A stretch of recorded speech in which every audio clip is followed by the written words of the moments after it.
నమస్కారం సార్. నమస్తే అమ్మా. సార్, చాలా మంది ఉప్పు దీపం గురించి అడుగుతూ ఉంటారు. అసలు ఉప్పు దీపం ఎందుకు పెట్టాలి, పెట్టడం వల్ల ఉపయోగాలు ఏంటి, అండ్ దాంతో పాటు ఉప్పు దీపానికి కూడా ప్రత్యేకమైన ప్లేస్ అంటే ఇక్కడే పెట్టాలి, ఈ స్థలంలోనే పెట్టాలి, ఈ టైంలోనే పెట్టాలనే సిద్ధాంతం ఏమన్నా ఉంటుంది అంటారు? శ్రీ మహాగణాధిపతయే నమః. అసలు ఉప్పు దీపం అనేటువంటి దాని గురించి చెప్పాలంటే అసలు ముందు ఇంట్లో దీపారాధన అనేది చెయ్యాలి. ఎవరు చేయాలి? ఆ ఇంట్లో యజమాని చేయవచ్చు, యజమానురాలు చేయవచ్చు. ఒకవేళ యజమానురాలు కనుక చేసేటట్లయితే నెల రోజుల్లో వచ్చేటువంటి ఆ 5 రోజుల పాటు చేయకూడదు. ఆ తర్వాత మిగతా అన్ని రోజులు క్రమం తప్పకుండా శుచిగా స్నానం చేసి దీపారాధన చెయ్యాలి. ఇది సహజంగా మనం దేవుడి దగ్గర చేసేటువంటి దీపారాధన గురించి. అది సాత్వికం.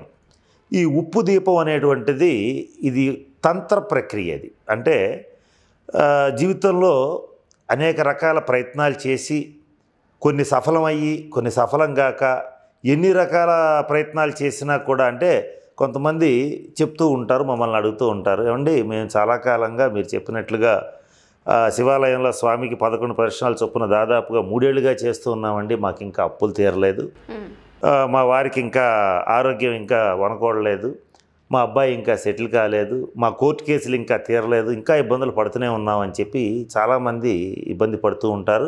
అది వారి వ్యక్తిగత జన్మ జాతకరీత్యా ఉన్న పరిస్థితిని బట్టి వాళ్ళకి ఆ సమస్యలు వస్తూ ఉంటాయి. సరే, అటువంటి సందర్భాల్లో కొంతమంది బాగా ఇబ్బంది పడిపోయి ఉంటారు. వాళ్ళు ఖచ్చితంగా ఈ తంత్ర ప్రక్రియని ప్రయత్నిస్తే మంచి శుభ ఫలితాలు ఉంటాయి. అంటే మిగతా వాళ్ళు చేయకూడదా అంటే మిగతా వాళ్ళు కూడా చేయవచ్చు. కాకపోతే వాళ్ళకి జనరల్గా వాళ్ళ కోసం మన మహర్షులు చెప్పినటువంటి ప్రక్రియలు తంత్ర ప్రక్రియలు. ఈ యంత్రం, మంత్రం, తంత్రం. యంత్రం అంటే బీజాక్షరాలన్నింటినీ ఒక క్రమ పద్ధతిలో షట్కోణాకారంలో, త్రికోణాకారంలో అనేక రకాలుగా చెక్కి దానికి ప్రాణప్రతిష్ఠ చేస్తే దాన్ని యంత్రం అంటారు. ఈ శ్రీచక్రం, శ్రీయంత్రం ఇలాంటివి మనకు తెలిసినవే. అలాగే మంత్రం అంటే ఒక నిర్దిష్టమైన బీజాక్షరాలతో ఒక శక్తి అంటే శబ్ద శక్తిని అనుకూలంగా మార్చుకుని గ్రహాల యొక్క అనుగ్రహాలని పొందటం అనేటువంటిది మంత్రం. ఇక మిగిలింది తంత్రం. ఈ తంత్రంలో కూడా ఇప్పుడు మీరు అడిగింది ఏంటంటే బాగా తాంత్ర ప్రక్రియ అంటే తాంత్రిక క్రియల్లో ఇది ఒకటి. ఇది ఎవరు చేయాలి, ఎలా చేయాలంటే ఏ రకమైన సమస్య ఉన్న వాళ్ళైనా చేయవచ్చు. అయితే ఏ సమస్య కోసం ఎలా చేయాలనేదే మనం తెలుసుకోవాలి. మెయిన్ దీంట్లో మనం చెప్పుకోదగ్గ అంశం అదనమాట. ఎవరైతే ఐశ్వర్యాన్ని కోరుకుంటారో వారు శుక్రవారం నాడు చక్కగా ఉదయం తలస్నానం చేసి ఈ దీపారాధన చేసి మనకి ఒక సపరేట్గా ఒక మూకుడులాగా కానీ ఒక పెద్ద ప్రమిదలాగా కానీ తీసుకుని దాంట్లో కేవలం నువ్వుల నూనె కానీ ఆవు నెయ్యి కానీ ఈ రెండిట్లో ఏదైనా సరే ఎవరికి ఏది కుదిరితే అది వేసి దాంట్లో దీపాన్ని వెలిగించి, అయితే ఆ ప్రమిదలో దీపం వెలిగించడం వరకు కరెక్టే, దాని కింద ఒక పళ్ళెంలో ఉప్పు పోసి దాని మీద ఈ దీపాన్ని పెడితే అది ఐశ్వర్యప్రదం అవుతుంది. అది ఎప్పుడు చేయాలంటే శుక్రవారం నాడు చేస్తే ఐశ్వర్యప్రదం అవుతుంది. లక్ష్మీదేవి ప్రీత్యర్థం ఇది శుక్రవారం నాడు ఇంట్లో దేవతార్చన దగ్గర అమ్మవారి పటం ముందు చేసి లక్ష్మీదేవిని మీకు తోచిన పద్ధతిలో, అందరికీ మంత్రతంత్రాలు శ్రీ సూక్తం రావాలని లేదు, మీకు ఏదొస్తే అష్టోత్తరమే వస్తే అష్టోత్తరమే చదువుకోండి, అట్లా ఏదొస్తే అది చదువుకుంటూ ఇలా శుక్రవారం నుంచి చేసుకుంటూ వెళ్ళాలి. ఇలా ఎన్ని రోజులు చేయాలంటే మినిమం 21 రోజులు, మ్యాక్సిమం మండల దీక్ష అంటే 40 రోజుల పాటు కనుక చేస్తే ఎంత కటిక దరిద్రంలో ఉన్న వాళ్ళకైనా వారి జాతకాన్ని బట్టి ఖచ్చితంగా వాళ్ళకి ఐశ్వర్యం అనేటువంటిది కలుగుతుంది. ఐశ్వర్యం వచ్చేటువంటి దారి అనేది తప్పకుండా దొరుకుతుంది. ఇలా ఐశ్వర్యం కోరుకునేటువంటి వారు లక్ష్మీదేవి దగ్గర అంటే ఇంట్లో దేవతార్చన దగ్గర లక్ష్మీదేవి ఫోటో పెట్టుకుని అక్కడ చేస్తే ఐశ్వర్యం అనేటువంటిది కలుగుతుంది. ఇది శుక్రవారం నాడు ఉదయం పూట తెల్లవారుజామున లేచి ఈ 4 నుంచి 5 లోపల కుదిరితే, కుదరకపోతే 6 లోపల అంటే సూర్యోదయం అయ్యే లోపల కానీ సూర్యోదయం అవుతుండగా కానీ చేస్తూ ఉంటే ప్రతినిత్యం మంచి లక్ష్మీప్రదం అనేటువంటిది ఈ తంత్రంలో ముఖ్యమైనటువంటిది. ఇక కొంతమందికి శత్రు బాధలు ఉంటాయి. అంటే మనం మామూలుగా ఇంట్లో మంచిగానే ఉంటాం, నిష్కారణ శత్రుత్వం ఉంటుంది. అంటే మన ఎదుగుదలను చూసి కానీ మన అభివృద్ధిని చూసి కానీ ఈర్ష్య అసూయ ద్వేషాలతో రగిలిపోయేటువంటి వాళ్ళు కొంత మన మీద చెడు దృష్టిని ప్రసరింపచేస్తారు. అంటే వీళ్ళు బాగున్నారు, వీళ్ళు పాడైపోవాలి, ఇంత బాగుంటే తట్టుకోలేకపోతున్నాం. పైకి అయితే మంచి మాటలే చెప్తారు, అందరూ మెత్తగానే మాట్లాడతారు, కానీ లోపల మాత్రం కొంచెం విషం కూడుకుని ఉంటుంది. ఇటువంటి ఉన్నప్పుడు వాళ్ళు దృష్టి దోషం, అంటే వాళ్ళ యొక్క దృష్టి దోషం అనేటువంటిది మనకి తగులుతుంది. ఈ తగలకుండా ఉండాలి అని అంటే మనం ఒక రకమైన ప్రక్రియ చేయాలి. అయితే ఈ దృష్టి దోషం మనకి తగులుతోందా తగలట్లేదా అనేది ఫస్ట్ మనం చెక్ చేసుకోవాలి. కొంతమంది తగలకపోయినా తగిలింది అనుకుంటారు, కొంతమంది తగిలినా కూడా దాన్ని పట్టించుకోరు, ఇవన్నీ సహజంలే అనుకుంటారు. ఇవి రెండూ కరెక్ట్ కాదు. ఎప్పుడైనా సరే ఇంట్లో పెంపుడు జంతువులు కనుక ఉండేటట్లయితే అవి తరచుగా రోగగ్రస్తం అవుతూ ఉంటే ఆ ఇంటికి దృష్టి దోషం తగిలినట్టు. అలాగే ఇంటి యజమాని కానీ ఇంట్లో ఉండే పసిపిల్లలు కానీ ఎవరైనా సరే తరచూ అనారోగ్యాల బారిన పడుతూ ఉంటే ఆ ఇంటికి దృష్టి దోషం తగిలినట్టు. ముఖ్యంగా పసిపిల్లల విషయంలో, అంటే చిన్నపిల్లల విషయంలో జాగ్రత్తగా గమనించాలి. ఎందుకని చిన్నపిల్లలకి తగులుతుంది అని అంటే వాళ్ళకి జీవశక్తి ప్రాణశక్తి తక్కువగా ఉంటుంది కనుక వాళ్ళకి తొందరగా తగిలే అవకాశం ఉంటుంది, దృష్టి తొందరగా తగులుతుంది కనుక వాళ్ళు తరచుగా అనారోగ్యాన్ని బారి పడుతూ ఉంటారు.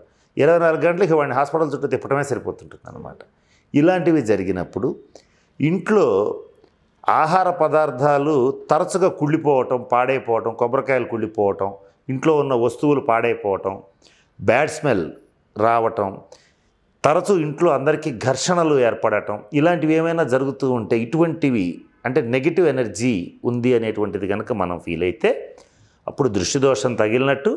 ఈ దృష్టి దోషం తగిలినటువంటి వాళ్ళు ఎలా చేయాలంటే ఈ వీధి గుమ్మం ఉంటుంది కదా, అంటే సింహద్వారం ఉంటుంది కదా, ఈ సింహద్వారానికి ఆ ఇంటికి ఆగ్నేయ మూలగా కానీ సింహద్వారానికి కుడివైపున ఏం చేయాలంటే ఒక పళ్ళె ఉంచి దాంట్లో ఈ ఉప్పుని పోసి దాని మీద ప్రమిద నుంచి దాంట్లో దీపం వెలిగించాలి. అయితే ఇక్కడ మనం చేయాల్సిన క్రియ ఏమిటంటే వాడేటువంటి నూనె ఏదైతే ఉంటుందో దానిలో నువ్వుల నూనె, అవిసె నూనె ఇవి రెండు కలిపి వెలిగించాలి. అది ఇంట్లో వెలిగించకూడదు. ఇది ముఖ్యంగా పాటించాల్సిన అంశం ఏంటంటే ఇది ఇంట్లో వెలిగించకూడదు, బయటే వెలిగించాలి. గాలికి ఆరిపోతుంది అని కనుక్కునేటంటే దానికి తగ్గట్టుగా ఇప్పుడు ఇవి వస్తున్నాయి, ఈ దీపారాధనకి గ్లాస్ ఐటమ్స్ వస్తున్నాయి చుట్టూతో కవర్ చేసి, అలాంటివి పెట్టి అక్కడ వెలిగించుకోవాలి పక్కన. ఇలా చేసేస్తే మనకి దృష్టి దోషం అనేటువంటిది పోతుంది. ఇది కరెక్ట్గా చేసేటట్లయితే 3 రోజులకే రిజల్ట్ తెలుస్తుంది. ఇది చాలా స్పీడ్గా తెలుస్తుంది. మినిమం 3 రోజులు, మ్యాక్సిమం 21 రోజులు ఖచ్చితంగా తెలుస్తుంది. ఆ దృష్టి దోషం అనేది తగ్గుతుంది.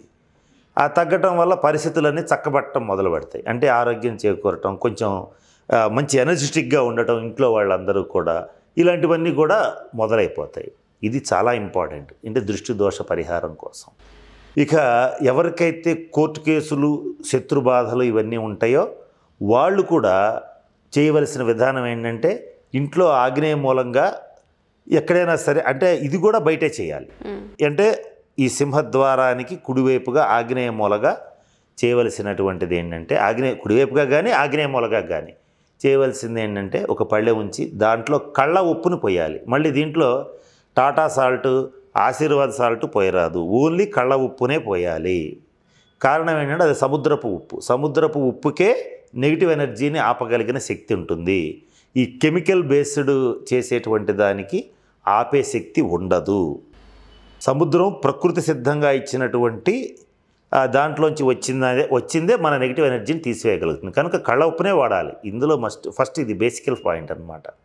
ఇది తీసుకుని దీంట్లో నువ్వుల నూనె, అవిసె నూనె, కొబ్బరి నూనె ఇవి 3 మిక్స్ చేసి గనక దీపారాధన చేసేటట్లయితే, ఇది తులసి కోట దగ్గర చేసినా పర్వాలేదు, తులసి కోట దగ్గర చేసినా ఇది ఒక 21 రోజులు కానీ 40 రోజులు కానీ చేస్తే ఈ కోర్టు కేసుల్లో మీకు తీర్పులు అనుకూలంగా రావటం, మీకు అనుకూలమైన వాతావరణాలు అక్కడ ఏర్పడటం, ఇట్లా మధ్యవర్తి పరిష్కారాలు ఇవి ఉన్నప్పుడు ఇబ్బంది పడకుండా వాటి నుంచి జాగ్రత్తగా బయటపడే పరిస్థితి ఉండటం.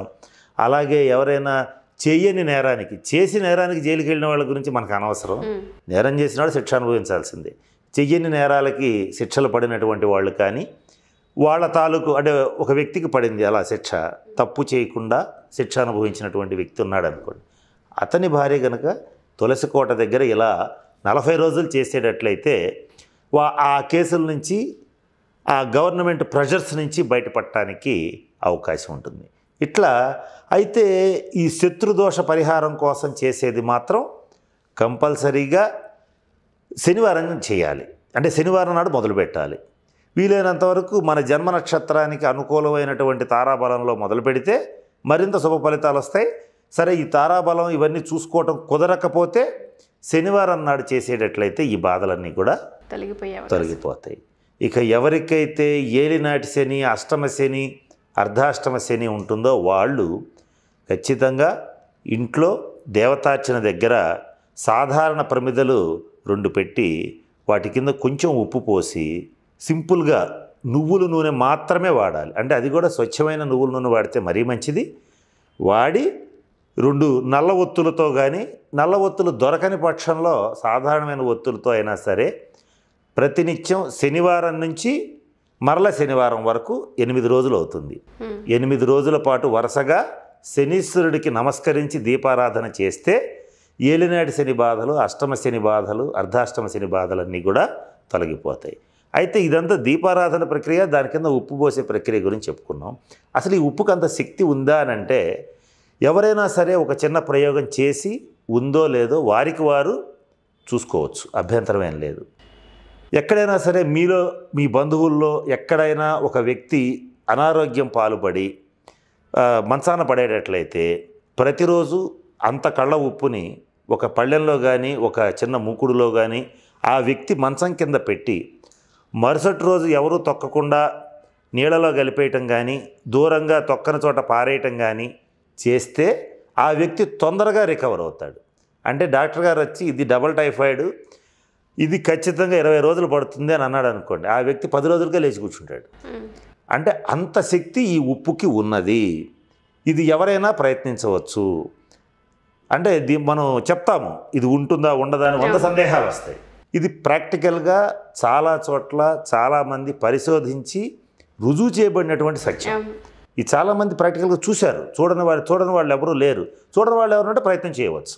అంటే ఆ కళ్ళ ఉప్పుకి అంత శక్తి ఉంది కనుక ఇలా వారికి వచ్చినటువంటి జీవితంలో వచ్చినటువంటి ప్రాబ్లమ్స్ని బట్టి ఆ వారాల్లో ఆ తిథుల్లో చేసేటట్లయితే తప్పకుండా ఆ బాధల నుంచి వీళ్ళు బయటపడతారు. కనుక ఉప్పు దీపారాధన అనేటువంటిది, అంటే ఉప్పు దీపం వెలిగించడం అనేటువంటిది అంత ప్రాశస్త్యాన్ని పొందటం జరిగింది. Thank you so much sir. ఉప్పుకి నెగిటివ్ ఎనర్జీ తీసే శక్తి ఉంటుందని మనం ప్రతిసారి చెప్తాం, కానీ ప్రతిదానికి ఆర్థిక సమస్యల నుంచి, అనారోగ్య సమస్య నుంచి మనం బయటపడడానికి ఒక చక్కటి అవకాశం అని తెలిసింది. Thank you sir. Thank you so much. స్వస్తి.